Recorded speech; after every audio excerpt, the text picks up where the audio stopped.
یار اتنی دیر ہو گئی ہے، کوئی لینے ہی نہیں آیا۔ ایک دفعہ سامنے تو آئے، اس کی تو میں ایسا بندوبست کرتی ہوں کہ عمر بھر یاد رکھے گی۔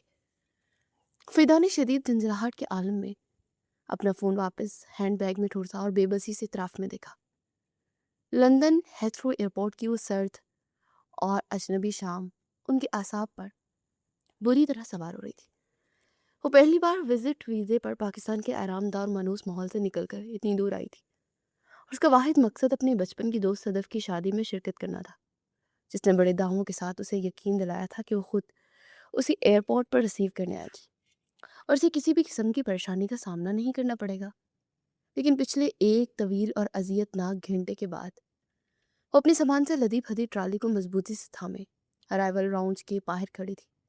اس کے ارد گرد مسافروں کا ایک لامتناہی سمندر تھا، جسے پیاروں سے مل کر خوشی سے گلے مل رہے تھے، اور ان کے چہروں پر طویل سفر کے بعد اپنوں کو دیکھنے کی تھکن کی بجائے ایک چمک تھی۔ لیکن ان سب کے درمیان فدا خود کو انتہائی تنہا اور بے یار و مددگار محسوس کر رہی تھی۔ غائب ملک کی تیز اور خنک ہوائیں جو ایئرپورٹ کے خودکار دروازوں کے کھلنے پر اندر داخل ہوتی تھی، اس کے وجود میں ایک عجیب سی سنسنی پیدا کر رہی تھی۔ وہ بار بار اپنی شال کو اپنے گرد لپیٹتی، لیکن سردی کی شدت کم ہونے کا نام ہی نہیں دے رہی تھی۔ ہجوم میں یوں کھڑے رہنا اسے شدید کوفت میں مبتلا کر رہا تھا، اور صدف کا نمبر مسلسل بن جا رہا تھا، جس نے اس کے غصے کو عروج پر پہنچا دیا تھا۔ وہ دل ہی دل میں سوچ رہی تھی کہ اگر اس کے بابا کو ذرا سا بھی اندازہ ہو جائے کہ ان کی لاڈلی اور نازوں سے پلی بیٹی ایک اجنبی ملک کے ایئرپورٹ پر یوں دھکے کھا رہی ہے، تو یقیناً آسمان سر پر اٹھا لیں گے اور صدف کے پورے خاندان کو معاف نہیں کریں گے۔ اسے طے کیا کہ اب مزید یہاں کھڑے ہو کر کسی کا انتظار نہیں کرے گی، بلکہ خود ہی باہر نکل کر کوئی ٹیکسی لے لے گی، یا کم از کم کسی ایسی جگہ جا کر بیٹھے گی جہاں اسے اس ہجوم کی اجنبیت کا احساس نہ ہو، اور وہ سکون سے بیٹھ کر صدف سے رابطہ کرنے کی کوئی دوسری راہ نکال سکے۔ اسے بے بسی اور شدید غصے کے عالم میں اپنے سامان سے لدی ٹرالی کو پوری طاقت سے دھکا دیا اور تیز قدموں سے لاؤنج سے باہر نکلنے والے مرکزی راستے کی طرف بڑھنے لگی۔ غصے اور بے دھیانی کے سبب اس کی تمام تر توجہ اپنے قدموں اور صدف کو دل ہی دل میں سنائی جانے والی کھڑی کھڑی باتوں پر تھی، اور وہ یہ دیکھنا مکمل طور پر بھول گئی کہ سامنے سے کون آ رہا ہے۔ وہ جیسے ایک موڑ مڑ کر اندھا دھند آگے بڑھی، کسی انتہائی مضبوط اور چٹان جیسے وجود سے بری طرح سے ٹکرا گئی۔ یہ ٹکراؤ اس قدر اچانک اور شدید تھا کہ فدا کا توازن مکمل طور پر بگڑ گیا۔ اس کا ماتھا ایک چوڑے اور سخت سینے سے جا لگا، جسے وہ کسی پتھر کی مضبوط دیوار سے ٹکرا گئی ہو۔ اس کے ہاتھ سے ٹرالی چھوٹ کر دو جا گری۔ اس کے نتنوں میں کسی انتہائی مہنگے اور مردانہ پرفیوم کی دلفریب خوشبو ٹکرائی۔ اس سے پہلے کہ وہ سیدھی فرش پر گرتی اور اس کی ہڈیاں ٹوٹنے کا اندیشہ ہوتا، اچانک دو انتہائی مضبوط اور فولادی بازو نے اسے ہوا میں ہی دبوچ لیا اور ایک زوردار جھٹکے سے اسے اپنی طرف کھینچ لیا۔ فدا کی سانسیں سینے میں بری طرح سے اٹک کر رہ گئی تھی، اور اس کا دل خوف سے زور زور سے دھڑکنے لگا تھا۔ اسے یوں لگا جیسے کسی نے اسے گرنے سے بچانے کی بجائے اپنی آہینی شکنجے میں قید کر لیا۔ وہ بازو کسی عام انسان کے نہیں تھے، بلکہ ان میں ایک عجیب سی طاقت اور تحکم تھا جو فدا کو اپنے گرد ایک حصار کی طرح محسوس ہوا۔ اسے گھبرا کر اپنی بند آنکھیں کھولی تو اس کی نظریں سیدھی ایک وجیہ اور روبدار چہرے سے ڈا ٹکرائی۔ وہ عریض شاہ تھا، اس کا خاندانی دشمن اور اس کے سگے تایا بیرام شاہ کا بیٹا عریض، جو اپنی پھپھو شاہینہ کو ایئرپورٹ پر الوداع کہنے آیا تھا، اچانک مڑتے ہوئے اس لڑکی سے ٹکرا گیا جسے وہ دنیا کی کسی بھی بھیڑ میں یا کسی بھی روپ میں خود پہچان سکتا تھا۔ عریض کا قد کاٹ کسی قدیم دیوتا کی طرح بلند اور مضبوط تھا، اور اس کی گہری کالی آنکھوں میں ایک ایسا سکون اور گہرائی تھی جو سامنے والے کو مکمل طور پر الجھا دیتی تھی۔ اس وقت ان پرکشش آنکھوں میں فدا کا حیرت زدہ عکس واضح طور پر چھلک رہا تھا۔ فدا کو اپنے مضبوط حصار میں لیتے ہی عریض کے چہرے پر ایک لمحے کے لیے حیرت کے سائے ابھرے۔ اسے بالکل بھی توقع نہیں تھی کہ دشمن جان آج اس طرح اچانک اس کی باہوں میں آ گرے گی۔ وہ اس کی گرم سانسوں کی تپش اپنے سینے پر محسوس کر سکتا تھا، لیکن پھر فوراً ہی اسے اپنے تاثرات پر ایک نہایت سخت اور ناقابل تذکیر خول چڑھا لیا۔ فدا کا دل اتنے قریب سے اسے دیکھ کر عجیب سی دھڑکن کے ساتھ دھڑکا۔ وہ عریض کو جانتی تھی، گو کہ ان کی ملاقاتیں زندگی بھر نہ ہونے کے برابر تھی، لیکن خاندانی دشمنی اور نفرت نے ان دونوں کو ایک دوسرے کی پہچان بہت اچھی طرح سے کروا دی تھی۔ دونوں کے درمیان ایک خاموش مگر طوفانی نگاہوں کا تبادلہ ہوا۔ جس میں صدیوں کی شناسائی اور خاندانی رقابت کی تپش موجود تھی۔ فدا نے اسے پہچانتے اپنے اندر ایک عجیب سی خاندانی دشمنی، خاندانی نفرت کو سر اٹھاتے محسوس کیا۔ عریض کی بازوں کی گرفت فدا کی کمر پر انتہائی سخت اور بے رحم تھی، جسے اسے خاموشی سے یہ باور کروانا چاہ رہا ہو کہ اس کی گرفت سے کسی صورت وہ بھاگ نہیں سکتی۔ فدا جو ابھی تک گرنے کے صدمے پر اچانک عریض کو یوں اتنے قریب دیکھ کر سکتے میں عالم میں تھی، ایک دم اس کی سخت اور تکلیف دہ گرفت میں ہوش میں آئی اور اس کی بڑی بڑی آنکھوں میں شدید غصے کی چنگاریاں امڑ آئی۔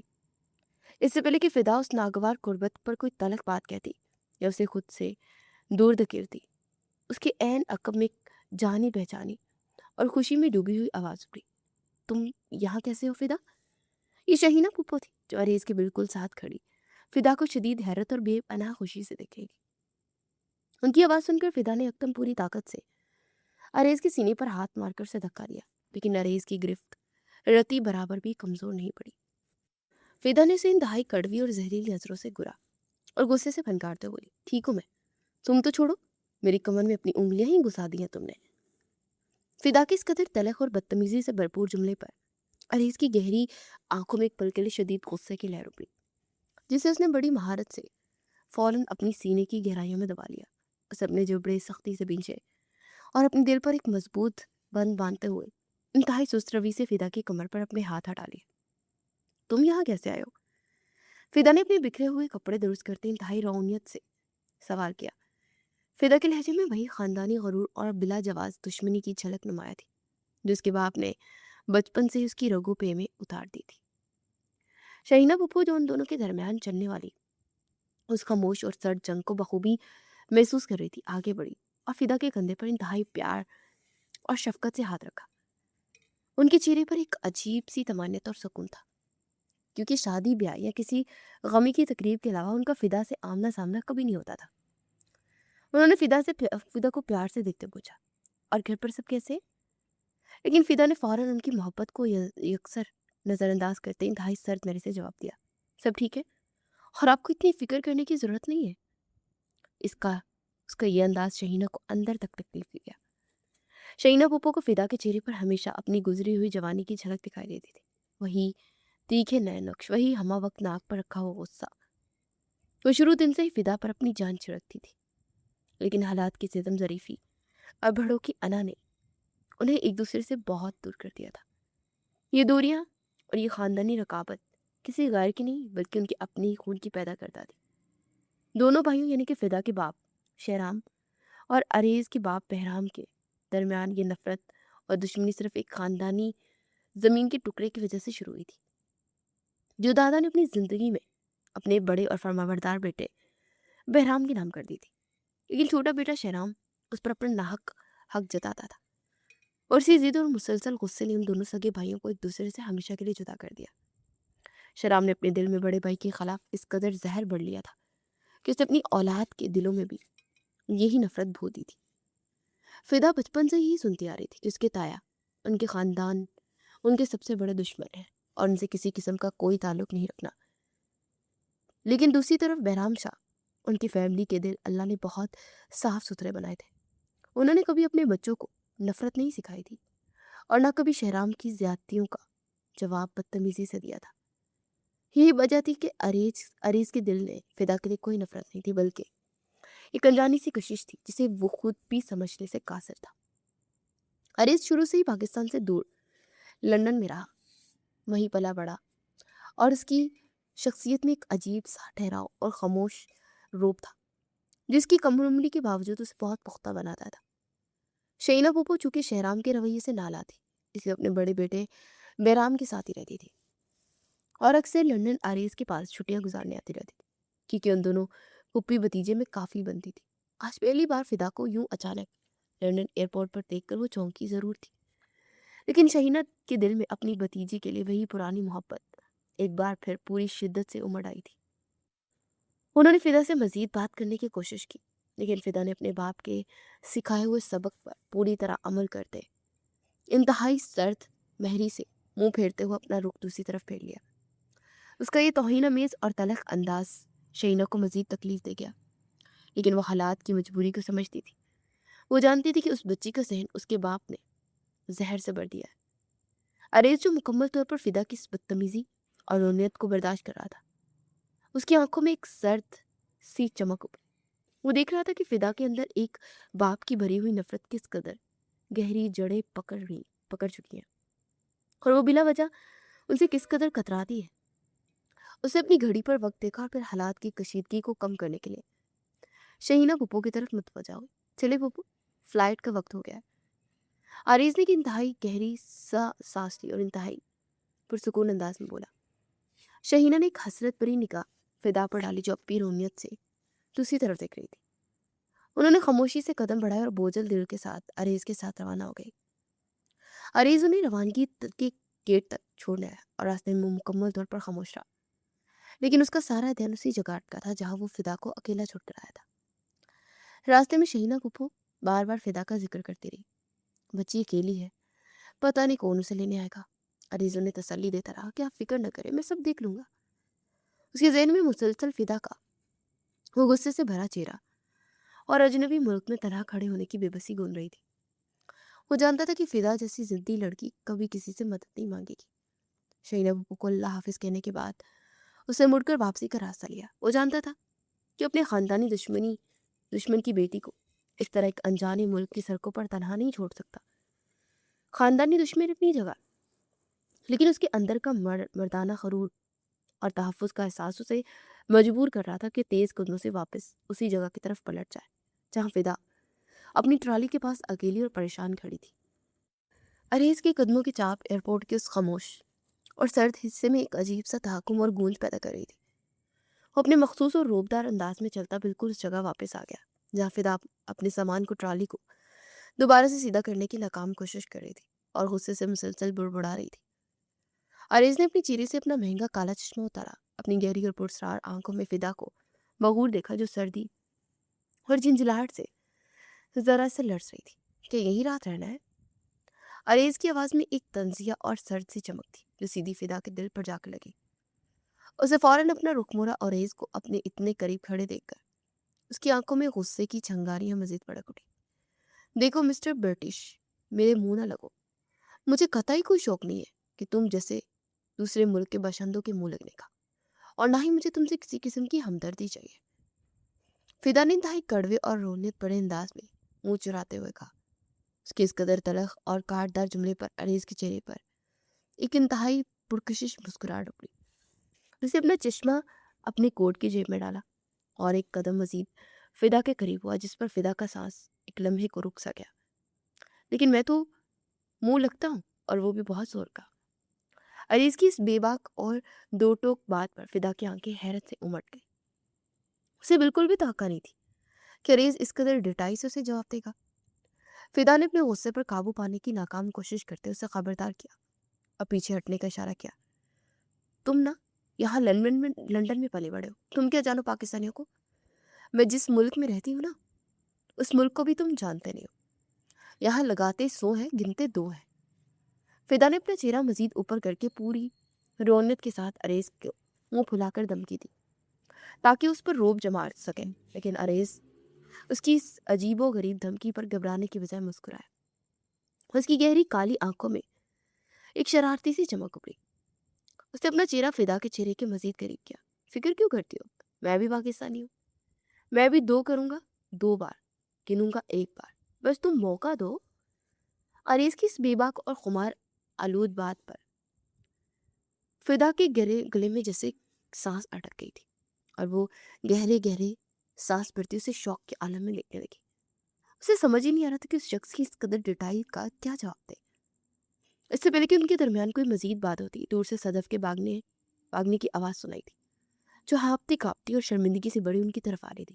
یار فدا، مجھے معاف کر دے، راستے میں اتنا برا ٹریفک جام تھا کہ میں کچھ کر ہی نہیں سکی۔ صدف نے قریب آتے گھٹنوں پر ہاتھ رکھ کے سانس بحال کرتے اپنی صفائی پیش کی، لیکن فدا جو پہلے ہی فدا کی باتوں سے غصے اور وجاہت میں کھڑی تھی، فوراً صدف پر برس پڑی۔ بندوبست تو تمہارا میں گھر جا کر کرتی ہوں۔ تم نے مجھے اس سردی میں یہاں لاوارثوں کی طرح کھڑا رکھا اور اب معافی مانگ رہی ہو؟ تم جانتی ہو میں کتنی پریشان ہو گئی تھی۔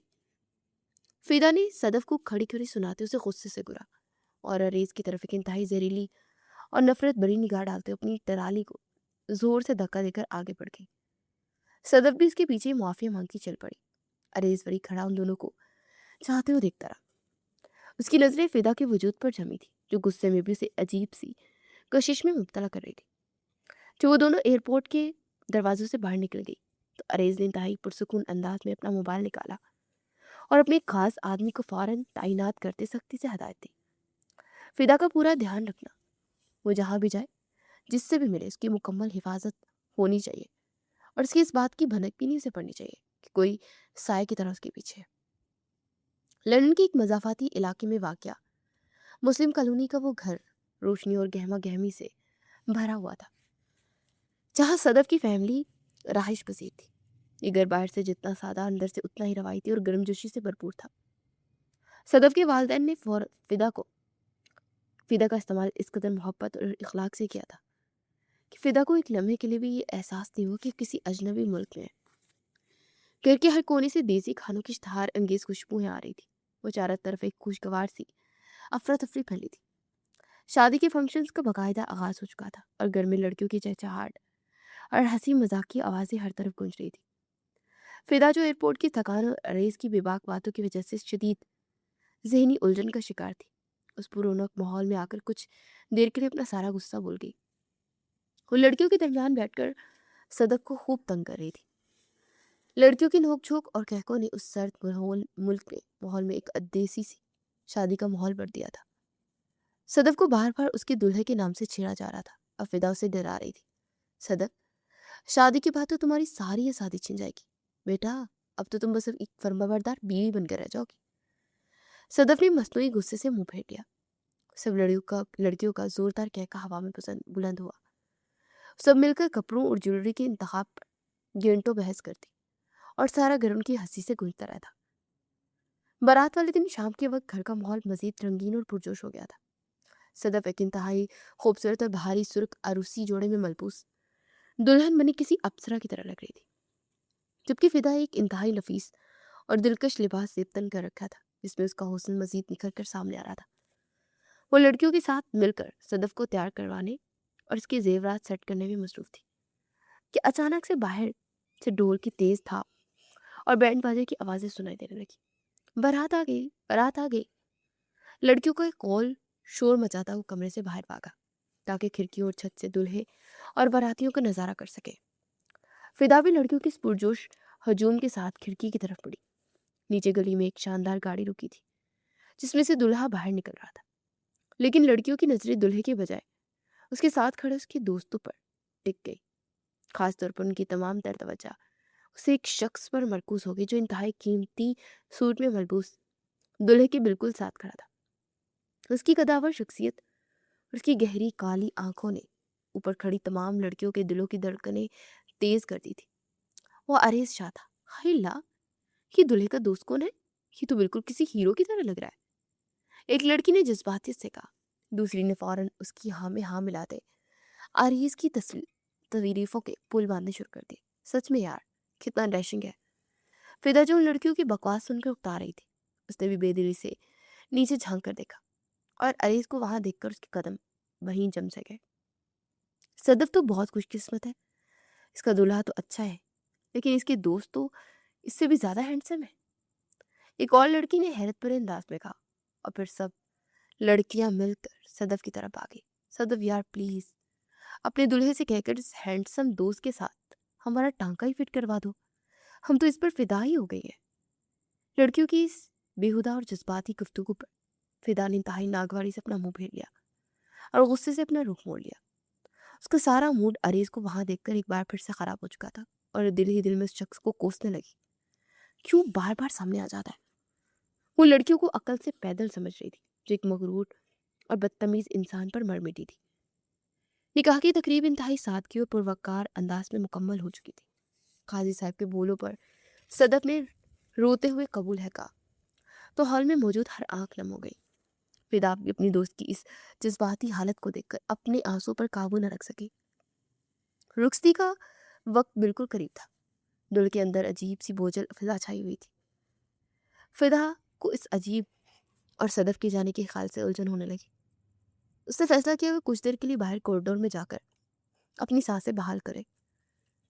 वो खामोशी से मेहमानों की नज़र से बचती हॉल के पिछले दरवाजे की तरफ बढ़ी, लेकिन जैसे ही वो कॉरिडोर के तारीक हिस्से में पहुंची, उसे महसूस हुआ जैसे कोई भारी और जानी पहचानी खुशबू उसके इर्द गिर्द फैल गई। इससे पहले कि वो कुछ समझ पाती, अरेज शख्स के बिल्कुल सामने खड़ा उसका रास्ता रोके हुए था। उसकी गहरी काली आंखें सीधी फिदा के चेहरे पर जमी थी, जो उस वक्त दुल्हन की सहेली बनी वाकई किसी अप्सरा की तरह लग रही थी। फिदा ने घबराकर पीछे हटने की कोशिश की, लेकिन अरेज ने एक कदम आगे बढ़कर उसे निकलने के तमाम रास्ते उसके बंद कर दिए। देखो, तुम मेरी दुश्मन हो और खबरदार जो मेरे पास आए। फिदा ने अपने दिल की तेज धड़कनों को काबू करते इंतहाई सख्ती से उसे वार्न किया। उसकी आवाज में एक लर्जिश थी जिसे वो छुपाने की नाकाम कोशिश कर रही थी। अरेज उसकी इस धमकी पर हल्का सा मुस्कुराया। उसकी निगाहें फिदा के सुरापे पर ठहर गई थी। अब पास आया तो तुम्हें डर है कि मुझ पर फिदा ना हो जाओ। अरेज की आवाज में एक अजीब सा खुमार और दीवानगी थी जो फिदा के असाब को मजीद उलझा रही थी। उसने एक बार फिर पूरी ताकत से अरेज के सीने पर हाथ रखकर उसे पीछे धकेलने की कोशिश की, लेकिन वो चट्टान की तरह अपनी जगह पर कायम रहा। फिदा झंझलाकर तेजी से उसके पहलू से निकलने लगी, लेकिन उसके लहंगे का बाहरी काम अरेज के जूतों से उलझ गया और फिदा का तवाज़ुन मुकम्मल तौर पर बिगड़ गया। सीधी अरेज के ऊपर गिरी और अरेज ने एक बार फिर अपने मजबूत बाजुओं का हिसार उसके गिर्द तंग कर दिया। फिदा की सांसें अरेज के सीने से टकरा रही थी और वो दोनों उस खामोश कॉरिडोर में एक दूसरे की आंखों में दिख रहे थे, जो खानदानी दुश्मनी और एक अनजानी से कशिश आपस में टकरा रही थी। फिदा ने घबराहट में खुद को संभाला और तेजी से उसकी गिरफ्त से निकलकर अंदर की जानिब आ गई। रुखसती की तैयारियां मुकम्मल हो चुकी थी और सदफ अपने वालिदैन के गले लगकर पूट पूट कर रो रही थी। अल्लाह मेरी बेटी के नसीब अच्छे करे, खुश रहो हमेशा। सदफ की वालदा रोते उसका माथा चूम रही थी, जबकि उसके वालिद की आंखों से आंसू रवा थे और वो अपनी बेटी के सर पर हाथ रखकर उसे दुआएं दे रहे थे। सदफ अपने भाइयों से लिपट कर बच्चों की तरह बिलक रही थी। इस जज्बाती मंजर ने वहां मौजूद हर शख्स की आंखों को नम कर दिया था। फिदा जो पहले ही अरेज से उसके सामने अजीब सी उलझन का शिकार थी, सदफ को यूं रोता देख अपने आंसुओं पर बिल्कुल भी काबू न रख सकी। सदफ के गले लगी तो दोनों देर तक एक दूसरे से लिपट कर रोती रही। बस कर दे पागल, अब रुला रुला कर मारेगी क्या? फिदा ने रोते उसे हंसाने की कोशिश की, लेकिन उसकी अपनी आवाज बुरी तरह से कांप रही थी। वो जानती थी कि सदफ के जाने के बाद वो इस मुल्क में किस कदर तनहा रह जाएगी। दूल्हे वालों की गाड़ियां धीरे धीरे वहां से रवाना हो गई थी और हॉल के बाहर एक अजीब सी खामोशी और उदासी छा गई थी। फिदा की आंखें रो रो कर सुर्ख हो चुकी थी और उसका जहन अभी तक कॉरिडोर में अरीज के साथ होने वाले उस टकराव और उसकी खमार आलूद आंखों की कैद में उलझा हुआ था। हॉल के अंदर का शोर शोरगुल और रुखसती की थकावट उसे नडाल सा कर रही थी। उसे अपने दुपट्टे से अपने आंसू साफ किए और स्कूटर ज़दा मॉल से निकलकर एक बार फिर बाहर खुली हवा में आ गई। रात की तरीकी और ठंडी हवा के झोंके उसके गर्म वजूद और उलझे हुए जहन को कुछ सुकून पहुंचा रहे थे, लेकिन उसकी दिल की धड़कनें अब भी बेतरतीब थी। वो गहरी गहरी सांसें लेती आसमान की तरफ दिख रही थी और उसका जहन मुसलसल एक ही शख्स की तरफ भाग रहा था, जिसका खानदानी दुश्मन होने के बावजूद उसकी हवासों पर छा जाने की मुकम्मल सलाहियत रखता था। वो तन्हाई में खड़ी अपने जज्बात को समझने की कोशिश कर रही थी, लेकिन वो ये नहीं जानती थी कि उसका ये सुकून कुछ देर का मेहमान है। अभी वो अपने सोचों में गुम तन्हाई के चंद पल गुजार ही रही थी कि उसे अपने अक्स से किसी के भारी कदमों की आहट सुनाई दी, इसलिए उसकी तन्हाई से उस मुख्तसर खोल को बेदर्दी से तोड़ दिया था। उसने चौंक कर मुड़कर देखा तो वो जो जवाद था, सदफ का बड़ा भाई, पिछले कई दिनों से शादी तकरीबात में मुसलसल फिदा के इर्द गिर्द मंडलाता रहता था। उसकी हर हरकत पर इंतहाई गहरी और नागवारी से नजर रखे हुए था। फिदा ने उसकी इस हरकत को हमेशा नज़रअंदाज किया, क्योंकि उसकी सबसे अजीज दोस्त का भाई था और वो किसी भी कीमत पर नहीं चाहती थी कि उसकी वजह से ददफ की शादी में किसी किस्म की कोई बदमज़गी पैदा हो। जवाद के चेहरे पर उस वक्त एक अजीब सी और नागवार मुस्कुराहट थी। उसकी नज़रों में एक ऐसी हवस और लालच था जो फिदा को अंदर तक खटक गया था। फिदा, तुम आज वाकई बहुत खूबसूरत लग रही हो, और सच बताओ तो मैं पिछले 3 दिनों से तुम्हें नोट कर रहा हूँ। तुम्हारी सादगी, तुम्हारी खूबसूरती ने मुझे सचमुच पागल कर दिया है। फिदा ने उसकी इन बातों पर इंतहाई शाइस्तगी और मुतानत से उसका शुक्रिया अदा किया और वहां से जाने के लिए अपना रुख मोड़ने लगी, क्योंकि उसे जवाद का यूं अकेले में उसके पास आना और इस कदर बेतकल्लुफ होना कतई पसंद नहीं आया था। लेकिन जवाद ने फुर्ती से एक कदम आगे बढ़कर उसका रास्ता मुकम्मल तौर पर रोक लिया और इंतहाई बेबाकी से अपने दिल की बात जुबान पर ले आया। फिदा, मैं चाहता हूँ कि तुम हमेशा के लिए लंदन में मेरे पास रह जाओ। मैं तुमसे शादी करने का ख्वाहिशमंद हूँ और मुझे पूरा यकीन है कि तुम मेरे इस शानदार प्रपोजल को ठुकराओगी नहीं, क्योंकि तुम जैसी खूबसूरत और समझदार लड़की को पाकिस्तान वापस जाकर क्या मिलेगा? वहाँ तो वही पुरानी फरसूदा सोच और पाबंदियां होंगी। तुम मेरे साथ यहाँ लंदन में एक इंतहाई आज़ाद और पुरतश जिंदगी गुजार सकती हो। जवाद की इस अचानक और हद दर्जे पर एतमाद, बल्कि कुछ हद तक मगरूर पेशकश पर फिदा चंद लम्हों के लिए दंग रह गई। उसे बिल्कुल भी तवक्का नहीं थी कि जवाद इस कदर जल्दी और इस बेहुदा अंदाज में उसे जज्बात का इजहार करेगा। फिदा ने अपने चेहरे पर एक इंतहाई संजीदा और सर तासुरात लाते उसे इखलाक के दायरे में रखकर समझाने की कोशिश की। देखो जवाद, तुम सदफ के भाई हो और मेरी नज़र में तुम्हारा मुकाम बिल्कुल भाइयों जैसा ही है। इससे बेहतर होगा कि तुम ऐसी कोई भी बात अपने जहन में मत लाओ और मुझे जाने दो, क्योंकि मेरा जवाब कतई तौर पर नहीं ना है। मुझे तुम्हारी इन बातों में या इस पेशकश में कोई दिलचस्पी नहीं है। फिदा का ये दो टूक और शाइस्ता इनकार जवाद की मर्दाना अना और उसके गुरूर पर किस कदर भारी पत्थर की तरह लगा। उसका खाम ख्याल था कि फिदा जैसी लड़की फौरन उसकी पेशकश पर राजी हो जाएगी और लंदन की जिंदगी के ख्वाब देखने लगेगी। उसके चेहरे का रंग एकदम तब्दील हुआ और उसकी मुस्कुराहट एक गसीले और रोनियत बड़े तासुरात में बदल गई। तुम खुद को समझती क्या हो? तुमसे इंतहाई इज्जत और तमीज से बात कर रहा हूँ और तुम्हें इज्जत रास नहीं आ रही? मैं तुम्हें एक बेहतरीन जिंदगी की ऑफर कर रहा हूँ जो हर लड़की का ख्वाब होती है, और तुम नखरे दिखा रही हो। जवाद का लहजा अब शाइस्तगी की तमाम हदें पार कर चुका था और उसने गुस्से में आगे बढ़कर फिदा की कलाई को इंतहाई सख्ती और दरिंदगी से अपने हाथ में जकड़ लिया। जवाद की इस घटिया और गैर मुतवक्का हरकत पर फिदा के अंदर की इज्जत नफ्स और खानदानी तेज पूरी तरह शिद्दत से जाग उठा। छोड़ो मेरा हाथ। तुम्हारी जुर्रत कैसे हुई मुझे इस तरह छूने की? फिदा ने इंतहाई गुस्से से फनकारते हुए कहा और एक जोरदार झटके से अपनी कलाई उसकी मजबूत गिरफ्त से आजाद करवाई। इससे पहले कि जवाद कुछ समझ पाता या दोबारा उसकी तरफ बढ़ता, फिदा ने अपना हाथ फिजा में बुलंद किया, पूरी ताकत से जवाद के गाल पर एक इंतहाई करारा और गूंजदार थप्पड़ रसीद किया।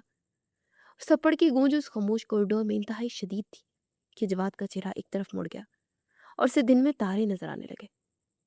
अपने गाल पर पड़ने वाले इस गैर मुतवक्का और जोरदार थप्पड़ ने जवाद के अंदर की सारी दरिंदगी को जगा दिया। उसकी आंखों में खफत और गुस्से के मारे खून उतर आया था। किसी लड़की ने उसे यूं सरेआम धुतकारा और फिर उस पर हाथ उठाया था। ये उसकी मर्दानगी पर सबसे बड़ा वार था जिसने उसके हवास गुम कर दिए थे। उसे अपनी बेइज्जती का बदला लेने के लिए अपना भारी हाथ फिजा में बुलंद किया ताकि फिदा के नाजुक चेहरे पर पूरी ताकत से वार कर सके। फिदा ने खौफ के मारे अपनी आंखें सख्ती से बंद कर ली और अपने बचाव के लिए पीछे हटने लगी। लेकिन इससे पहले कि जवाद का वो हाथ फिदा के चेहरे को छुपा था, कॉरिडोर के तारीक हिस्से पर इंतहाई मजबूत आहिनी और फौलादी हाथ बिजली की तेजी से नमूदार हुआ और उसने जवाद की कलाई को हवा में किसी शिकंजे की तरह दबोच दिया। यह अरेज शाह था जो हाल के अंदर फिदा को ना पाकर बेचैनी से उसे ढूंढता हुआ उस तरफ निकल आया था और उसने दूर से इस तमाम मंजर को देख लिया था।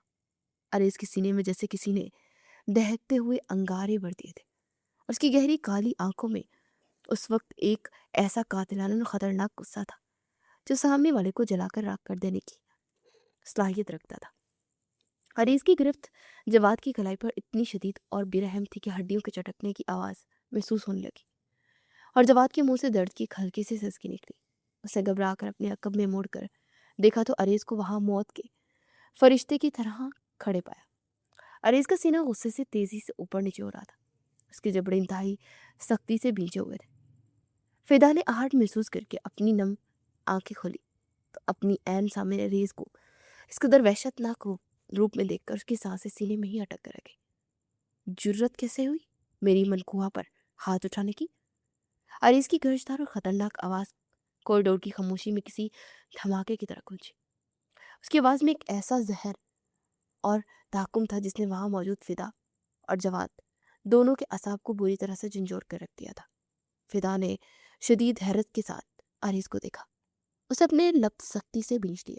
اس کی بڑی بڑی آنکھوں میں ایک عجیب سی الجھن اور خفگی تیرنے لگی، گو کہ وہ جانتی تھی کہ ان کا نکاح ہو چکا، لیکن اس نے کبھی بھی دل سے عریض کو اپنا شوہر تسلیم نہیں کیا تھا، اور آج عریض کا یوں سرعام اس پر اپنا حق جتانا اور اپنی منقوہہ کہنا اسے اندر ہی اندر تڑپا رہا تھا، مگر ساتھ ہی اس کے تحفظ کا ایک عجیب سا احساس بھی اس کے دل میں سر اٹھا رہا تھا جو اسے سکون دے رہا تھا۔ عریض کی نظریں جواد پر جمی تھی جو درد سے کرا رہا تھا۔ عریض نے اس کی کلائی کو انتہائی بے دردی سے ایک چھٹکے کے ساتھ مروڑا، جس سے جواد کے منہ سے ایک فلک جگاف چیخ نکل گئی اور وہ گھٹنوں کے بل زمین پر جھکنے لگا۔ عریض نے اسے سنبھلنے کا کوئی موقع ہی نہیں دیا۔ تم نے اس ہاتھ سے میری فدا کو چھونے کی کوشش کی ہے، میں اس ہاتھ کو تمہارے جسم سے الگ کرنے کا اختیار رکھتا ہوں، عریض نے غراتے ہوئے کہا۔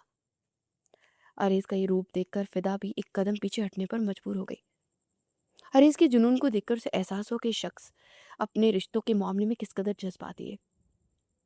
جواد کی فلک شگاف چیخ کی آواز سن کر ہال کے اندر موجود چند لوگ اور خاص طور پر جواد کے والدین گھبرا کر تیزی سے باہر کوریڈور کی طرف بھاگے۔ وہاں کا منظر دیکھ کر ان کے قدموں تلے سے زمین نکل گئی تھی۔ ان کا جوان بیٹا درد سے بلکتا زمین پر جھکا تھا اور عریض انتہائی صفاقی سے ان کا ہاتھ مرور رہا تھا، جبکہ فدا خوف سے ایک طرف کھڑی تھی۔ جواد کے والد یہ سب دیکھ کر بچھڑ گئے۔ فدا نے فوراً انہیں جواد کی حرکت بتائی۔ انہوں نے آگے بڑھ کر جواد کو بازو سے پکڑ کر پیچھے کی طرف دھکیلا اور اپنے ہی بیٹے پر برس پڑے۔ تمہیں ذرا شرم نہیں ہے جواد؟ یہ کوئی طریقہ ہے؟ تمیز نام کی کوئی چیز نہیں ہے تم میں جو ایسی حرکتیں کر رہے ہو؟ میرا بیٹا ہوتے ہوئے تم نے ایک میرا سر شرم سے چکا دیا ہے۔ جواد کے والد کا غصہ دیدنی تھا اور وہ لفظوں کی تیر چلا کر اپنے بیٹے پر سخت نالا تھے، لیکن جواد کی والدہ اپنے بیٹے کی درگت اور درد کو برداشت نہ کر سکی اور ان کا سارا غصہ پلٹ کر عریض پر آ گرا۔ انہیں انتہائی تلخ اور طنزیہ لہجے میں کہا، تمہاری منقوہ ہے؟ کون سا اس نے ہمیں بتایا کہ اتنا ہی درد ہے؟ تمہیں اپنی منقوہ کا تو لے جاؤ اسے اپنے ساتھ، یہاں کیوں چھوڑا ہے اسے لاوارسوں کی طرح؟ جواد کی والدہ نے زہریلے لہجے میں فدا کو بھی سنائی اور عریض کو بھی کھڑی کھڑی سنائی کہ اتنی چھوٹی سی بات پر اس نے جواد کا ہاتھ توڑنے کی کوشش کی ہے۔ فدا ان کی اس ذلت امیز گفتگو پر شرم اور غصے سے زمین میں گھڑی جا رہی تھی۔ اس کا دل کٹ کر رہ گیا اور صدر کی فیملی کا یہ روپ اس کے لیے بہت تکلیف دہ تھا۔ عریض نے ان کی تانا زنی اور زہریلی باتوں کو سن کر انتہائی سرد اور خطرناک مسکراہٹ کے ساتھ جواد کا ہاتھ ایک جھٹکے سے چھوڑ دیا۔ جواد نے اپنا درد کرتا ہوا ہاتھ سینے سے لگایا، خوفزدہ نظروں سے عریض کو دیکھنے لگا۔ عریض نے قدم آگے بڑھایا اور جواد کے والدین کی آنکھوں میں براہ راست دیکھتے ہوئے انتہائی گرجدار اور فیصلہ کن لہجے میں بولا، مطلب کیا اس بات کا؟ کس نے کسے نہیں بتایا؟ بات صرف اتنی ہے کہ جو بھی ہو، اس دو ٹکے کے انسان نے میری منقوہ پر ہاتھ اٹھانے کی جرت کیسے کی؟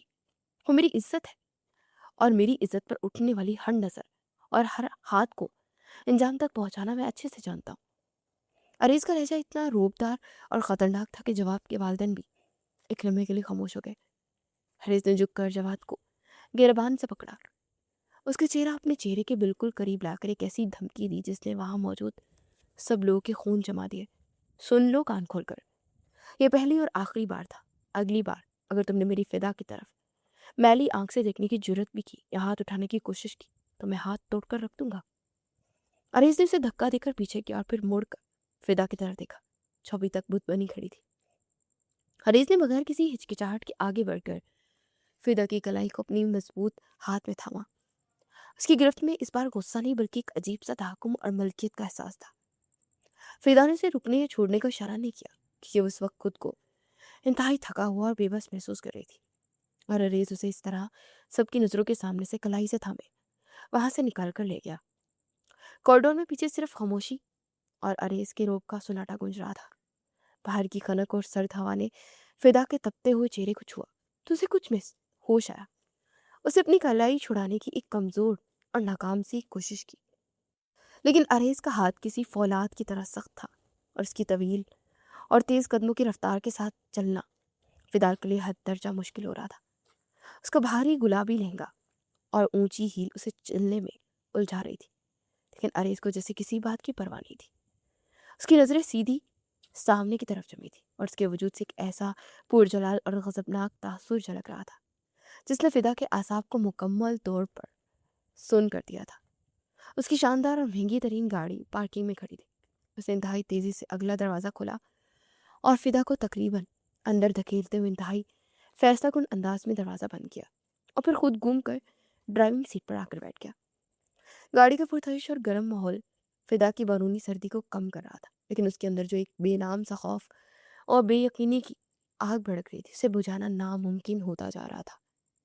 गाड़ी एक जोरदार झटके से आगे बढ़ी और लंदन की रोशन मगर अजनबी और सुनसान सड़कों पर हवा से बातें करने लगी। पूरे रास्ते उन दोनों के दरमियान एक इंतहाई भोजल गहरी खामोशी छाई गई।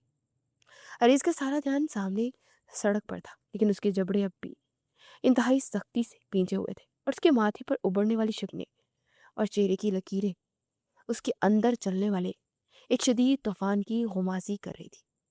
वो शख्स जो हमेशा अपने हवास पर मुकम्मल काबू रखता था, आज किसी की जरा सी जुर्रत पर अपना सारा जब्त खो बैठा था।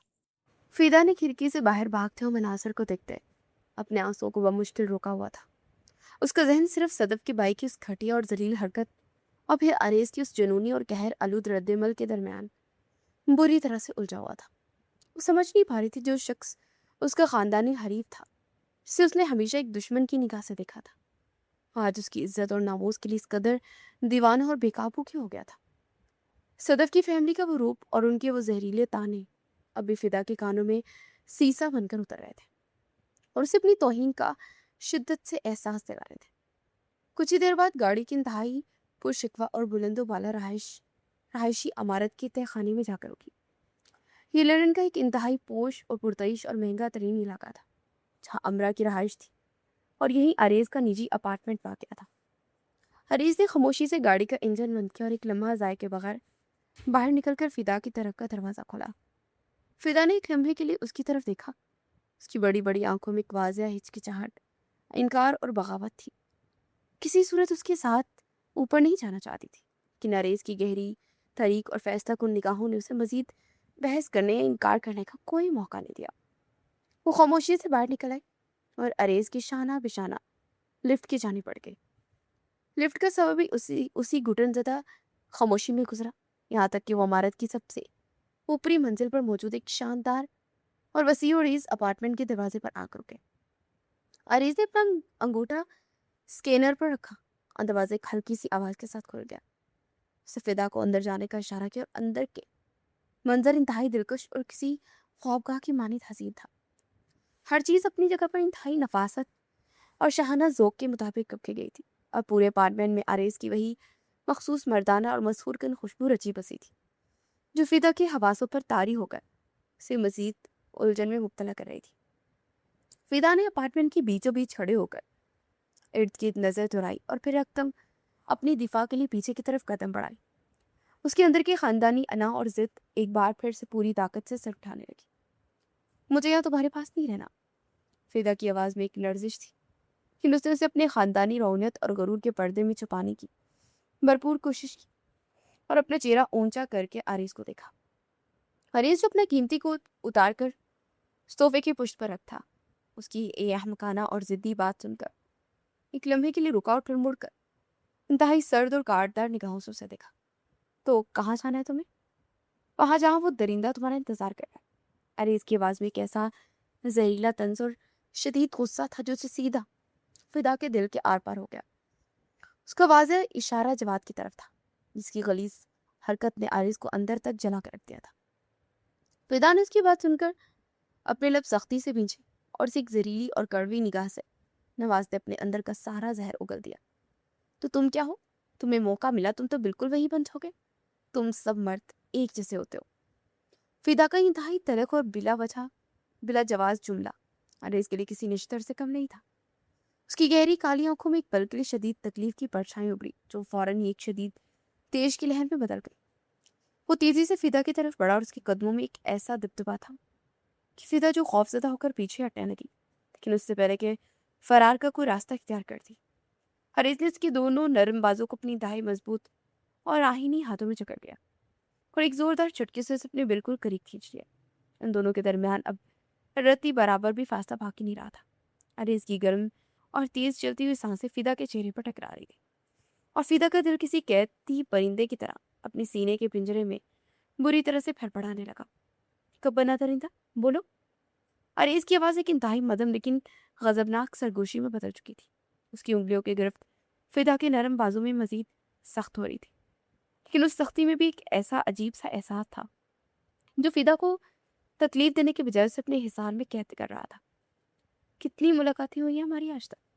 मुश्किल से 3 या 4। ये जानते हुए भी कि तुम मेरे निकाह में हो, तुम शरई तौर पर मेरी मनकुआ हो। मैंने आज तक तुम्हारा हाथ भी नहीं पकड़ा, तुम्हारी मर्जी के बगैर तुम्हें छूने की कोशिश नहीं की, जबकि मैं चाहूं तो तुमसे अपना हर जायज हक ले सकता हूं। और आज भी इस बंद दरवाजे में अगर चाहूं तो तुम्हारे साथ कुछ भी करने का इरादा, हर हद पार करने का मुकम्मल हक रखता हूँ। अरे इसके एक एक लफ्ज में उसकी सच्चाई, उसका गहरा जख्म और उसकी वो पकीज़ा मोहब्बत झलक रही थी जिसे उसने हमेशा अपने अंदर छुपा के रखा था। फिदा की आंखों में हैरत और एक अनजाने से खौफ से फैल गई थी। उसे कहने के लिए अपने लब खोलती, लेकिन अरेज से बोलने का कोई मौका फराहम नहीं कर रहा था। पर मैं ऐसा कुछ नहीं करूंगा कि तुम मेरे लिए इज्जत हो, मेरी हुर्मत हो, मेरी मान हो। तुम मेरी कोई राह चलती आम सी लड़की नहीं हो जिसे मैं अपने जुनून और हवस की तस्कीन के लिए बेदर्दी से नोचूंगा। अरेज ने इंतहाई थाकुम और एक अजीब से मान के साथ उसकी आंखों में झांकते हुए कहा। उसके इस दो टूक और सच्चे अंदाज से फिदा के अंदर की सारी रौनक और उसके बनाए हुए खानदानी नफरत के खौल को एक लम्हे के लिए हिला कर रख दिया। लेकिन उसकी जिद्दी और अड़ियल फितरत उसे इतनी आसानी से हार मानने की इजाजत नहीं दे रही थी। उसे अरेज की गहरी आंखों में आंखें डालो और इंतहाई तंजिया और काटदार अंदाज में बोली, अच्छा तो अगर कोई राह चलती लड़की मिल जाए तो उसे जरूर नोच लोगे। फिदा ने उसकी इतनी गहरी और बावकार बात का बिल्कुल ही गलत और बचकाना मतलब निकाला था। अरेज ने उसकी बेतुकी और अहमकाना बात पर गहरी सांस ली और इंतहाई बेबसी और झंझलाहट के आलम में अपना सर दाएं बाएं झटका। उसे वाकई समझ नहीं आ रही थी कि उस अड़ियल लड़की को किस जुबान में समझाए, जो हर बात में सिर्फ कीड़े निकालने और उल्टे मतलब अखज करने की हदी थी। उसे फिदा के बाजू को एक हल्के से झटके के साथ छोड़ा और 2 कदम पीछे हटा। तुमसे किसी किस्म की दलील या बात करना ही सरासर फजूल है। तुम्हारे दिमाग में जो नफरत का जहर बचपन से बड़ा गहना वो इतनी आसानी से नहीं निकलेगा। अरेज ने अपना हाथ अपने घने बालों में फेरते इंतहाई संजीदगी और कदरे थकन से कहा, जबकि फिदा अपने बाजू से हिलाती उसे एक फातिहाना मगर खफकी भरी निगाह से देखने लगी। उसे लग रहा था कि उसने अपनी हाजिर जवाबी से अरेज को लाजवाब कर दिया और उसकी बोलती बंद कर दी है। लेकिन वो इस हकीकत से अक्सर नवाकिफ थी कि अरेज का जब्त किस कदर गहरा था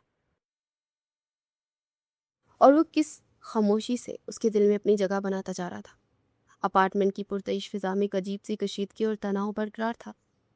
फिदा ने अपने गुलाबी शाल को अपने गिर्द मजीद कसा और इंतहाई शाहाना अंदाज में चलती सोफे के एक किनारे पर बैठती अपना हतमी फैसला सुनाया। अब तो मेरी बात गौर से सुन लो मिस्टर अरेज शाह। मैं यहाँ लंदन में 2 हफ्तों की छुट्टियाँ गुजारने के लिए आई थी और मुझे ठीक 2 दिन बाद वापस पाकिस्तान जाना है। फिदा ने नाक मुंह चढ़ाते हुए इंतहाई हतमी और मगरूर अंदाज में कहा, जैसे वो किसी मुलाजिम को कोई हुक्म सादे कर रहे हो। और रोज अरेज जो उसको खिड़की के पास खड़ा लंदन शहर का रात का सैर अंगेज नज़ारा कर रहा था, उसकी बात सुनकर इंतहाई सुस्त रवि से बोल। उसके चेहरे पर एक इंतहाई पुरस्कार और दिलकश मुस्कुराहट रक्स कर रही थी, जो फिदा को हमेशा एक शदीद उलझन और बेचैनी में डाल देती थी। तुम अब कहीं नहीं जाओगे फिदा, तुम यहीं रहोगे और मेरे पास हमेशा के लिए, और जब कभी मैं खुद पाकिस्तान जाऊंगा तो तुम मेरे साथ ही जाओगी। अरेज का लहजा बज़ाहिर इंतहाई पुरसुकून और नरम था, लेकिन उसमें एक अटल और नाकाबिले तस्कीर फैसला छुपा था, जिसे दुनिया की कोई भी ताकत नहीं बदल सकती थी। फिदा उसकी इस हद दर्जे की खुद एतमादी और हक जताने वाली बात सुनकर सोफे से किसी स्प्रिंग की तरह उछल कर खड़ी हो गई। नामुमकिन, यह हरगिज नहीं हो सकता। मैं तुम्हारे साथ इस मुल्क में एक पल के लिए मजीद नहीं रुकूंगी। फिदा ने शदीद शोर मचाते उसे गुस्से का इजहार किया। उसकी आंखों में एक खुली बगावत उतर आई थी। तुम मुझे जबरदस्ती यहाँ इस अपार्टमेंट में कैद नहीं कर सकते। मेरे बाबा को अगर जरा सी भी भनक पड़ी कि तुमने मुझे मेरी मर्जी के खिलाफ यहाँ रोका हुआ है तो तुम्हें सीधा शूट कर देंगे। फिदा ने अपने बाप के नाम और उनके गुस्से का सहारा लेते حریث کو ڈرانے اور دھمکانے کی بھرپور کوشش کی۔ اسے لگا کہ شاید وہ اس کے باپ کے شدید غصے اور پرانی خاندانی چپلس کے انجام کے خوف سے اسے واپس جانے دے گا، لیکن عریض اس کی اس دھمکی پر گھبرانے پریشان ہونے کے بجائے ہلکا سا اس کی ہنسی میں ایک عجیب سا تمسخر اور بے خوفی تھی جو فدا کے وجود کو اندر تک چلا گئی۔ اسے انتہائی اطمینان اور تحمل سے اپنے ٹراؤزر کی جیب سے اپنی جدید ترین موبائل فون نکالا اور اس کی اسکرین پر کچھ نمبر تیزی سے ڈائل کرنے لگا۔ فدا اسے حیرت اور الجھن کے ملے جلے تاثرات کے ساتھ دیکھنے لگی۔ عریض نے فون اپنے کان سے لگا اور چند ہی لمحوں میں دوسری طرف سے کال ریسیو ہو گئی۔ کیسے ہو میری جان؟ عریض کی آواز میں ایک ایسی مٹھاس، عقیدت اور گہری محبت تھی جو فدا نے اس شخص کے لہجے میں پہلے کبھی محسوس نہیں کی تھی، اور دوسری طرف ایک انتہائی باروب بہاری اور روبدار مردانہ آواز ابھری، جسے سن کر فدا کے قدموں تلے سے جیسے زمین کھسک گئی۔ یہ بہرام شاہ کی جانی پہچانی آواز تھی، عریض کے والد اور فدا کے سگے تایا، جن سے وہ اپنے باپ کی سکھائی ہوئی باتوں کی وجہ سے بچپن سے شدید نفرت کرتی آئی تھی۔ عریض نے انتہائی پرسکون اور شرارتی انداز میں فون کو اسپیکر پر ڈال دیا تاکہ فون سے دوسری طرف سے کہے جانے والے ایک ایک لفظ کو انتہائی واضح طور پر وہ سن سکے۔ بابا، آپ کی بھتیجی اور آپ کے اکلوتے بیٹے کی منقوہ مجھے یہاں کھڑے کھڑے دھمکا رہی ہے۔ ہروز نے انتہائی معصومیت اور شرارت بھرے انداز میں اپنے باپ سے فدا کی شکایت گئے اور فدا کی طرف مڑ کر انتہائی ڈٹائی سے آنکھ ماری۔ فدا اس کی اس حرکت اور شرم اور غصے سے پانی پانی ہو گئی۔ اس کا دل چاہ رہا تھا کہ وہ آگے بڑھ کر عریض کے ہاتھ سے فون چھین دے اور اسے دیوار پر جا کر دے مارے تاکہ یہ بات یہیں ختم ہو جائے۔ وہ کہہ رہی ہے کہ اگر میں نے اس کے ساتھ اپنے اس شرعی رشتے کو استوار کیا یا اسے اپنے پاس لندن میں روکا تو اس کے باپ مجھے شوٹ کر دیں گے۔ عریض نے فدا کی دی گئی دھمکی کو بالکل اسی کے انداز میں تند و تیز لہجے میں منوعن اپنے باپ تک پہنچا دیا۔ دوسری طرف فون لائن پر چند دموں کے لیے ایک گہری اور پرسرار سی خاموشی چھا گئی، اور پھر اچانک بہرام شاہ کی ایک انتہائی گرجدار اور سینہ چیر دینے والی ہنسی اسپیکر سے گونجی جس نے اپارٹمنٹ کی خاموشی کو توڑ دیا۔ ارے کس کی جرت ہے جو میرے شیر بیٹے کو کوئی ہاتھ پہ لگائے؟ بہرام شاہ کا لہجہ انتہائی فخریہ اور روبدار تھا، جس میں اپنے جوان بیٹے کے لیے بے پناہ مان اور محبت میں کیسا غرور جھلک رہا تھا، صرف جو ایک باپ کا ہی ہو سکتا ہے۔ فدا نے بے بسی اور شدید الجھن کے عالم میں اپنے ہونٹ چبائے۔ بیٹا، تو بغیر کسی فکر کے رخصتی لے اور اسے عزت کے پاس اپنے رکھ۔ پاس اس کے باپ کی تو میں خود خبر لوں گا، اسے میں تنہا سنبھال لوں گا، تو بس اپنے بیوی کا خیال رکھ۔ بہرام شاہ نے اپنے حتمی اور اٹل فیصلہ سناتے عریض کو کھلی چھٹی دے دی تھی۔ تایا جان، ایسے کیسے کہہ دیا تم لوگوں نے؟ واقعی ہماری شرافت کو سب سے بڑی کمزوری سمجھ لیا۔ فدا سے مزید یہ بات برداشت نہ ہو، فون کے بالکل قریب آ کر انتہائی غصے اور تیز سے پھٹ پڑی۔ اس اپنے تایا کو براہ راست مخاطب کرتے اپنے خاندانی غرور اور اپنی انا کا بھرپور اظہار کیا۔ دوسری طرف بہرام شاہ کی آواز میں فدا کی اس بدتمیزی پر ایک لمحے کے لیے شدید سختی آئی۔ انہوں نے انتہائی تہمکانہ اور سرد آواز میں اسے جواب دیا، اب بتانا نہیں کسی کو کہ جب ایک شریف انسان اپنی شرافت کا لبادہ چھوڑتا ہے تو دنیا کے سب سے بڑے بدماش سے بھی بڑا بدماش بن جاتا ہے۔ بہرام شاہ کے اس ایک بھاری بھرکم آتمائی جملے نے فدا کے اندر کے سارے غرور، اس کی بغاوت، اس کے الفاظ کو ایک لمحے میں خاموش کر دیا تھا۔ ان کی گرجدار آواز میں کیسا دبدبا اور روب تھا جو سامنے والے کو مکمل سر جھکانے پر مجبور کر دیتا ہے۔ فدا کے پاس اب ان کی ان باتوں کا کوئی جواب نہیں بچا تھا۔ وہ خاموشی سے اپنے ہاتھ مسلنے لگی۔ حریض نے ایک فتح مندانہ اور مسحور کر مسکراہٹ کے ساتھ فدا کو بغور دیکھا۔ اس کا گلابی چہرہ اس وقت غصے، بے بسی، شرمندگی اور اپنی اس کھلی شکست کے ملے جلے تاثرات سے شدید سرخ ہو رہا تھا۔ عریض نے انتہائی اطمینان سے فون بند کیا اور اسے واپس اپنی جیب میں ڈالتے فدا کے بالکل قریب آ کر کھڑا ہو گیا۔ تو مسز عریض شاہ، اب آپ کا کیا ارادہ ہے؟ میری قید میں رہنے کا یا پھر اپنے اسی ڈرپوک فرار کو جاری رکھنے کا؟ عریض نے انتہائی خمار آلود اور قدرے تنزیہ انداز میں اس کی آنکھوں میں جھانکتے ہوئے پوچھا۔ فدا نے اسے انتہائی قاتلانہ اور غضبناک نگاہوں سے دیکھا۔ اس کا سینہ تیز سانسوں کی وجہ سے اوپر نیچے ہو رہا تھا اور وہ بغیر کوئی ایک لفظ کہے زور سے اپنے پاؤں زمین پر پٹکتی اپارٹمنٹ کے دوسرے کمرے کی طرف تیزی سے بڑھ گئی اور دروازہ اتنی زور سے بند کیا کہ اس کی آواز پورے اپارٹمنٹ میں گونج گئی، جبکہ عریض اس کی اس بچکانہ اور غسیلی ادا پر دل کھول کر مسکراتا वहीं खड़ा रह गया। वो बखूबी जानता था कि उस जिद्दी और अड़ियल लड़की के दिल के गिर्द खड़ी खानदानी नफरत की मजबूत दीवारें अब धीरे धीरे कमरे कमजोर होकर गिरने लगी हैं, और वो वक्त अब ज्यादा दूर नहीं था जब वो अपनी तमाम तर जिद और अना को छोड़कर उसकी मोहब्बत और उसकी पकीजा जुनून में मुकम्मल तौर पर गिरफ्तार हो जाएगा। सुबह की उजली किरणें पूरी आबोताब के साथ चमक रही थी। फिदा जब हिचकिचाते कमरे से बाहर निकली तो अपार्टमेंट की फिजा में काफी की भीनी भीनी और इश्तिहार अंगेज खुशबू फैली थी। अरीज किचन के काउंटर पर खड़ा इंतहाई महारत से नाश्ता तैयार कर रहा था। उसने एक सादा सा ग्रे रंग का ट्राउजर और स्याह शर्ट पहन रखी थी। इसमें उसकी पुरकशिश शख्सियत मजीद निखर कर सामने आ रही थी। फिदा को अपने कदमों की आहट पर से मजीद मुड़कर देखा और उसके लबों पर एक इंतहाई नरम और दिलकश मुस्कुराहट उभर आई। आइए मिसेज अरेज, नाश्ता तैयार है। अरेज ने कुर्सी खिसकाते उसे बैठने का इशारा किया। मुझे तुम्हारे हाथ का बना कुछ नहीं खाना, और उसमें जरूर तुमने कोई जहर ही मिलाया होगा ताकि मुझसे जान छुड़ा सको। अरेज उसकी इस बेतुकी बात पर हल्का सा हंसा और कॉफी का मग उसके बिल्कुल सामने मेज पर रखते इंतहाई खुमार बुलूद आवाज में बोला, जहर तो तुम मेरी रगों में उतार चुकी हो मिसेस शाह। अब मुझे मजीद किसी जहर की जरूरत नहीं, और जान छुड़ाने का तो तुम ख्वाब में भी मत देखना, क्योंकि अब तुम मेरी जिंदगी का वो हिस्सा हो जिससे मौत के बाद में मैं खुद से अलग नहीं करूंगा। अरेज के इस कदर गहरे और मोहब्बत भरे अंदाज पर फिदा के गालों पर एक अनजानी सी हया की सुर्खी दौड़ गई। वो खामोशी से कुर्सी पर बैठ गई और नाश्ता करने लगी। अरेज ने उसकी पसंद का हर ख्याल रखा, उसके मिजाज की तलखियों को अपनी नरमी और मोहब्बत से धीरे धीरे ख़त्म कर दिया था। अगले चंद दिन उस पुरतईश अपार्टमेंट में उन दोनों के दरमियान इंतहाई खूबसूरत और अनकहे एहसासात के साए में गुजरे।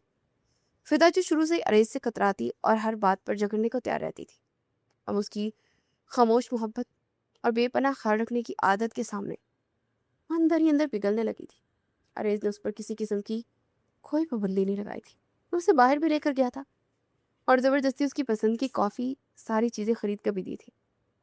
फिदा को अब उस शख्स के करीब होने से डर नहीं लगता था, बल्कि उसके वजूद का एहसास उसे एक अजीब सा तहफ़्फ़ुज़ और सुकून दे रहा था। एक रात जब फिदा टीवी देखते हुए सोफे पर सो गई तो अरेज ने एक इंतहाई नरमी से उसे अपनी बाहों में उठाया और उसके कमरे तक ले गया। नींद के खुमार में फिदा ने अपना सर उसकी चौड़े सीने में छुपा लिया और अरेज का दिल उसकी उस बेसाख्ता और मासूमाना हरकत पर जोर जोर से धड़कने लगा। उसने फिदा को बिस्तर पर उठाकर उसके माथे पर एक इंतहाई अकीदत बड़ा बोसा दिया। फिदा जाग रही थी और उसने अपनी बंद आंखों के पीछे अरेज के उस पाकीज़ा लम्स को पूरी शिद्दत से महसूस किया। उसके दिल पर जमी बरसों पुरानी दुश्मनी नफरत की आग अब तेजी से पिघल रही थी। उसकी जगह एक ऐसा मीठा और दिलनशी एहसास ले रहा था जिसे वो चाहकर भी छुटला नहीं पा रही थी। जहां लंदन ने अरीज फिदा के दिल में अपने लिए मोहब्बत की बीज बोरा था, वहीं दूसरी जानिब पाकिस्तान में एक अलग ही जज्बाती तूफान बरपा था। शहीना पप्पू ने अपने दोनों भाइयों बहराम और शहराम के दरमियान सुलह करवाने का मुश्किल तरीन बेड़ा उठा रखा था, जो बरसों से किसी के बस की बात नहीं थी। बड़े भाई बहराम शाह का दिल तो शुरू से ही अल्लाह ने बहुत साफ और कीने से पाक रखा था। अपने छोटे भाई शहराम को गले लगाए और माजी की तमाम रंजिशें बुलाने के पूरी तरह से तैयार थे। लेकिन शहराम की अना जिद और गुस्सा भी तक किसी नाकाबिले तस्कीर चट्टान की तरह अपनी जगह कायम था। शहीना पप्पू रोजाना शहराम के पास आती, उसे माजी की तलखियों का वास्ता देती, खून के रिश्तों की अहमियत समझाती, लेकिन शहराम हर बार अपना रुख मोड़ लेता और गुस्से से कहता, इस जमीन के टुकड़े और बेराम की ज्यादती ने उसके दिल में जो दरारें डाली हैं कभी नहीं बढ़ सकती। शहीना पप्पू जानती थी कि शहराम के दिल में अब भी अपने बड़े भाई के लिए बेपनाह मोहब्बत छुपी है, बस उसकी अना ने उस मोहब्बत पर एक मोटा पर्दा डाल रखा है। उस पर्दे को हटाने के लिए किसी बड़े झटके की जरूरत थी। वो दोनों खानदानों को एक जगह इकट्ठा करने की मुसलसल कोशिशें कर रही थी ताकि किसी तरह तक दरमियान मौजूद ये बर्फ पिघल सके और फिदा की जिंदगी जो आरिस के साथ जुड़ चुकी थी इसमें कोई खलल ना आए। लेकिन शहराम किसी तौर भी नरम पड़ने का नाम नहीं ले रहा था और हालात जू के तो कशीदा हुए थे। फिर एक दिन कुदरत ने खुद ही उनकी दूरियों को मिटाने का फैसला कर लिया। बहराम शाह जो अपनी ज़मीनों का मुआयना करने गए थे, उनकी गाड़ी को एक मोड़ काटते एक हादसा पेश आ गया। गाड़ी दरख्त से टकराई और बहराम शाह को माथे और बाजू पर गहरी चोटें आई। गांव में ये खबर आग की तरह फैल गई کہ بہرام شاہ کی گاڑی الٹ گئی ہے، ان کی حالت تشویشناک ہے۔ جب یہ خبر شہرام کے کانوں میں پہنچی تو اس کے اندر موجود انا کا وہ سارا بلند و بالا محل ایک ہی لمحے میں زمین بوس ہو گیا۔ خونی رشتے کی محبت جو برسوں اس کے دل میں دفن تھی ایک دم جوش مار کر باہر آ گئی۔ شہرام اپنے پیروں میں جوتے پہننا بھی بھول گیا اور دیوانہ وار ہسپتال کی طرف بھاگا۔ اس کی آنکھوں سے آنسو جاری تھے اور اس کا دل خوف سے کانپ رہا تھا کہ کہیں اس کے بڑے بھائی کو کچھ ہو نہ جائے۔ ہسپتال کے کمرے میں جب شہرام نے بہرام کو بستر پر لیٹتے اس کے ماتھے پر پٹی بندے دیکھا تو خود پر قابو نہ رکھ سکا اور دہاڑے مار مار کر روتا آگے بڑھا اور اپنے بڑے بھائی کے سینے سے لگ گیا۔ بھائی جان، مجھے معاف کر دے، میں اپنی انا میں اتنا اندھا ہو گیا تھا کہ اپنے ہی خون کا دشمن بن بیٹھا۔ خدا کے لیے مجھے اکیلا مت چھوڑیے گا۔ شہرام کی اس سچی طرف آنسو کے برسوں کی دشمنی کو ایک ہی پل میں اس نے رو ڈالا۔ بہرام شاہ نے بھی اپنے چھوٹے بھائی کو روتے اپنے مضبوط بازو میں جھکڑ لیا، اس کا ماتھا چومتے بولے، تو میرا خون ہے شہرام، اور بھائیوں میں کیسی رنجش؟ یہ زمین، یہ جائیداد تو ہاتھ کا میل ہے، اصل دولت تو ہمارے رشتے ہیں۔ ان کے لہجے میں ایک تڑپ اور برسوں کی چھپی محبت کی پیاس تھی۔ اس دن اس ہسپتال کے کمرے میں شہینہ پپھو بھی موجود تھی، جو اپنے دونوں بھائیوں کو یوں گلے ملتے روتے دیکھ شکرانے کے آنسو بہا رہی تھی۔ دونوں خاندانوں کے درمیان کھڑی نفرت کی وہ دیوار ہمیشہ کے لیے گر چکی تھی اور محبت نے ایک بار پھر اپنا مقام حاصل کر لیا تھا۔ لندن کے اس پرسکون اپارٹمنٹ کی خاموشی اریز کی فون کی مخصوص گھنٹی سے ٹوٹی۔ فدا اس وقت کچن میں کافی بنا رہی تھی اور اریز صوفے پر بیٹھا لیپ ٹاپ پر کچھ کام کر رہا تھا۔ اسے فون کی اسکرین پر نگاہ ڈالی جو وہاں اس کے بابا بہرام شاہ کا نام جگمگا رہا تھا۔ اریز نے کال ریسیو کر کے ویڈیو آن کی تو سامنے کا منظر دیکھ کر بے اختیار مسکرا دی۔ اسکرین پر بہرام شاہ اور شہرام دونوں ایک ساتھ صوفے پر بیٹھے تھے، ان کے چہروں پر ایک طمانت اور خوشی کا نور پیدا ہوا تھا۔ فدا جو کافی کا مگ لے کر لاؤنج میں داخل ہوئی تھی، اپنے بابا اور تایا کو ایک ساتھ یوں بیٹھے اور مسکراتے دیکھ کر ٹھڑک گئی۔ اس کے ہاتھ سے کافی کا مگ گرتے گرتے بچا۔ اریز نے آگے بڑھ کر اس کے ہاتھ سے مگ لیے اور اسے اپنے ساتھ صوفے پر بیٹھنے کا اشارہ کیا۔ فدا کے دل کی دھڑکن بے حد تیز ہو چکی تھی، اسے اپنی آنکھوں پر یقین ہی نہیں آ رہا تھا۔ میری بچی کیسی ہے تو؟ شہرام نے اسکرین کے قریب ہوتے انتہائی شفقت اور پیار سے اپنی بیٹی کو پکارا۔ فدا کی آنکھوں میں فوراً آنسو آ گئے۔ بابا، آپ اور تایا جان ایک ساتھ؟ فدا کی آواز کانپ رہی تھی۔ شہرام نے ایک گہری سانس اور اپنے بھائی کے کندھے پر ہاتھ رکھتے بولی، ہاں بیٹا، ہمارے درمیان جو بھی غلط فہمی اور نفرت تھی وہ اللہ نے ختم کر دی ہے۔ خون آخر خون ہوتا ہے نا، اور میں جان گیا ہوں کہ میں کس قدر غلطی پر تھا۔ بیٹا اریز بہت ہیرے جیسا لڑکا، اسے تمہاری عزت کو اپنا مان سمجھا ہے۔ اب جیسا تمہارا شوہر کہتا ہے تم ویسا ہی کرو۔ ہماری آپس میں صلح ہو گئی اور میں اپنی مرضی اور دلی خوشی سے تمہارے شوہر کو تمہاری رخصتی دیتا ہوں۔ اب وہی تمہارا گھر ہے اور وہی تمہاری دنیا ہے۔ شہرام کی ان باتوں نے فدا کے دل پر ہاتھ رکھ دیا تھا اور وہ بھاری پتھر کے ساتھ فوراً ہٹا دیا جو خاندانی دشمنی کے نام پر اس نے اپنے سینے پر رکھا ہوا تھا۔ وہ فون کے سامنے بیٹھی بچوں کی طرح وہ رو رہی تھی اور بہرام شاہ اسے تسلیاں دے رہا تھا کہ وہ روئے نہیں بلکہ اپنی نئی زندگی کی شروعات کرے۔ ویڈیو کال ختم ہونے کے بعد اپارٹمنٹ میں ایک انتہائی جذباتی اور گہری خاموشی چھا گئی۔ فدا نے اپنے دونوں ہاتھوں سے اپنا چہرہ چھپا رکھا تھا اور اس کے کندھے ہلکے ہلکے لرز رہے تھے۔ حریث خاموشی سے اٹھا اور اس کے پاس آ کر بیٹھ گیا۔ اس نے انتہائی نرمی سے فدا کے ہاتھ اس کے چہرے سے ہٹائے اور اس کی سرخ اور نم آنکھوں میں جھانک کر دیکھا۔ اس کی نگاہوں میں ایک ایسی بے پناہ محبت اور تسلی تھی جس نے فدا کے اندر کے ہر خوف کو ختم کر دیا تھا۔ اریز نے اسی وقت فدا پر اپنا کوئی حق نہیں جتایا اور نہ ہی کوئی جذباتی بات کر کے اسے مجبور کیا۔ وہ جانتا تھا کہ فدا کو اس وقت اپنے جذبات کو سمجھنے اور انہیں قبول کرنے کے لیے کچھ وقت درکار ہے۔ خاموشی سے اٹھ کر اپنے کمرے میں گیا اور چند لمحوں بعد واپس آیا تو اس کے ہاتھ میں ایک انتہائی خوبصورت، قیمتی اور شاندار سرخ رنگ کا دلہن کا جوڑا تھا جس پر روایتی اور نفیس سنہری کام ہوا تھا۔ اریز نے وہ جوڑا فدا کے سامنے صوفے پر رکھا اور اسے انتہائی دھیمے مگر پرکشش لہجے بولا، فدا، میں نے تمہیں ہمیشہ اپنی عزت اور اپنا مان سمجھا ہے۔ میں آج بھی تم پر کوئی زبردستی نہیں کروں گا۔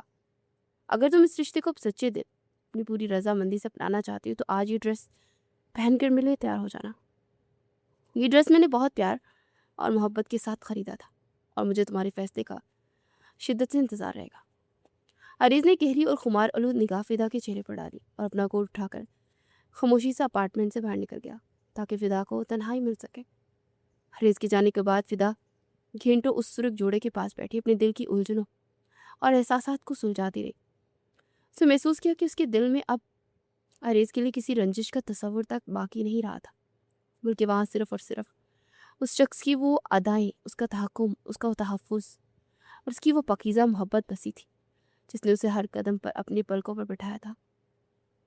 जवाद वाले वाक़ये में जिस तरह अरीज़ ने एक ढाल बनकर उसकी इज्जत को महफूज रखा था और जिस तरह उसने उन अकेले दिनों में उसकी हर जिद नखरे को इंतहाई मोहब्बत से सहा था, वो सब फिदा के जहन में किसी खूबसूरत फिल्म की तरह चलने लगा था। उसने अपने दिल की उस मीठी और गहरी आवाज़ पर लब्बैक कहने का हतमी फैसला कर लिया। उसने वो सुरख जोड़ा उठाकर अपने कमरे की तरफ मुड़ गई। शाम की साय जब लंदन की उन इमारतों पर गहरे होने लगे तो अरीज़ का दिल एक अजीब सी बेताबी और धड़कन के साथ धड़क रहा था। उस अपार्टमेंट का दरवाज़ा खोला तो अंदर एक मध्यम सी रोशनी फैली थी और फिजा में फिदा की वो मखसूस और मसरूकन खुशबू रची थी जो अरीज़ के हवासों को बेकाबू कर रही थी। और आहिस्ता आहिस्ता चलता लाउंज में है तो सामने का मंजर देखकर उसके कदम वहीं ज़मीन पर खड़ गए। फिदा उस सुर्ख अरूसी जोड़े में मलबूस पूरे 16 सिंगार के साथ सोफे के पास खड़ी थी। सचमुच किसी आसमान से उतरी हुई अप्सरा लग रही थी।